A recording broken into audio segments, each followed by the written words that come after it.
ప్రశ్నించడం 24 గంటలు ఆడ పని చేస్తున్నారు.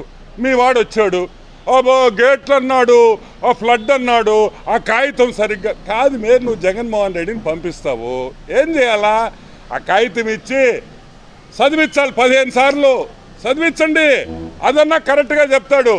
ఈ విధంగా ఈరోజు చంద్రబాబు నాయుడు, అదేవిధంగా ప్రతి మంత్రి ఇంక్లూడింగ్ నారా లోకేష్ ఇంత కష్టపడుతుంటే హైదరాబాద్లో ఉన్నాడంట.